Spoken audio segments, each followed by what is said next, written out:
Hi guys, just a update for February on what's been going on. I haven't really done much more over in the TMD, that's kind of now as is. But what I have been doing is assembling the high street down here. Just move along. I'm standing at the back of the layout today, so you can get the best sort of view of what I've been up to. And I've been putting in these lights around the station concourse. These are all working lights, although I haven't wired them up just yet. I'll be doing that today. So it's a little bit of a mess over there at the moment, but it gives you a sort of an idea of what I'm looking to do.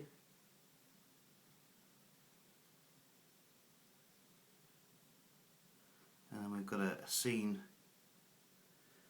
built down here around by the pub, and that goes down behind the houses, and we've got some lamps down there. But, the main thing we're going to look at is I'm going to be putting in a loop line around the back here. So I've gone and bought some points, and because it's quite a distance away, I've bought some point motors.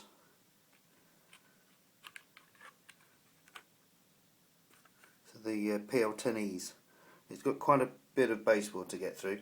Haven't used point motors before, so I just went down to the model shop, explained to the guy what I wanted to do, and he basically filled a carrier bag full of bits and pieces that I need.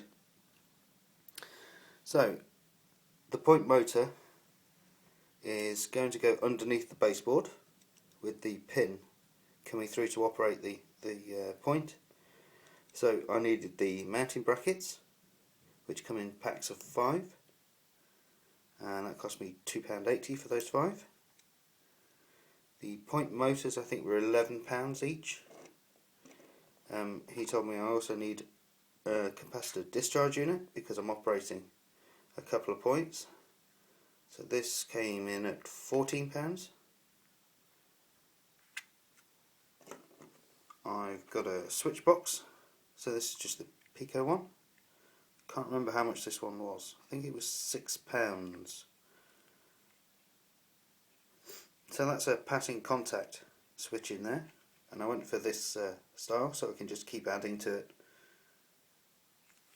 So that runs off of the capacitor discharge unit. And here's the instructions for it. So you can add as many modules as you like. It comes with 3 modules and they all split out like this. So you can't mix AC and DC power.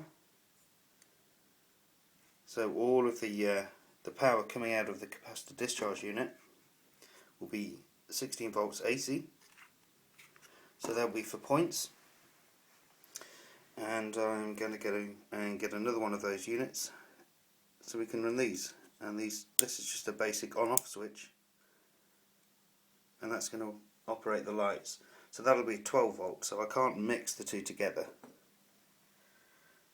So there's going to be quite a bit of upheaval around here, so I need to remove some of the track, drill some holes, fit the point motors underneath the baseboard,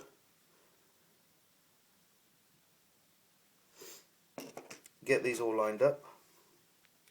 So the throw bar here, it's got little holes in it, just down the side there, and that's where the pin goes through. Now, after watching a few videos and basically trying to figure out how to wire these up, it's not that difficult as far as I understand. Now, I might still blow them up, but we'll see. There's 4 contacts, 2 on each side. That's these things here, these bits. So 2 of them you wire together with just a little loop wire, and you take that back to what's called a common return, and that goes into the middle hole there. The other side you have plus and negative, positive and minus. and that just goes back to the top hole and the bottom hole. So you get 3 wires in total. So the guy told me I should be using red, black and green wire. So green for the common return, and then black and red for plus and minus, which makes sense. So I shall be attempting to lift the track later, wire those in, get them under the baseboard. I need my soldering iron out again, so no doubt I'll end up with a burnt finger at some point, and we'll get those in, or at least attempt to today. I haven't got the rest of the track to make this loop, but the idea is I can switch out into the loop line and bring in whatever stock that was waiting in the loop. So there's the other point. Or I'll leave it on the main line. So both points will be wired together, so it will be one switch to throw both point motors. It's too far to lean over, and I don't really want to come underneath the baseboard every time I want to change into the loop line. So we'll see how that goes. It's, as I say, the first time I've ever used point motors. We'll see how it works out. If it's as easy as people make out, then I'll look to wire some more in. But we'll see. I'll let you know. So I've built some more of these houses down here. So I'm wiring those in, those lights in right now, while we've got some daylight, and we'll have a look later to see how they look. Hopefully this should be good. So I've got 3 lamps for the corners, and then 2 going down the centre, and 3 again for the corner, and then singles just around the outside. So hopefully that should be a nice bright concourse, and then the houses will continue down the other side of the street. So should enclose that quite nicely. And I've been making platforms again. The ones that I made before didn't fit, so I've been redoing those. They're nowhere near finished yet. They're still a bit rough in places, but the edging stone should cover that up quite nicely.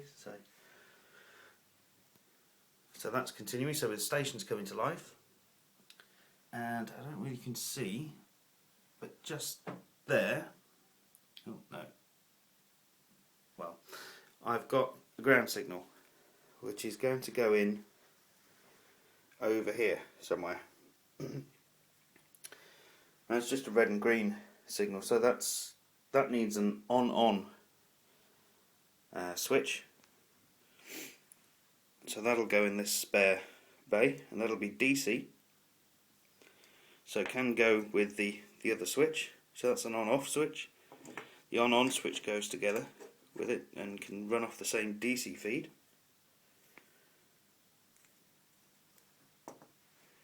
So we're starting to get some signalling in place, which is pretty cool. I did have a signalling diagram for this layout that one of my friends drew for me. I'm going to have to go and dig that out again. I bought some gravestones for the churchyard. They need to go in.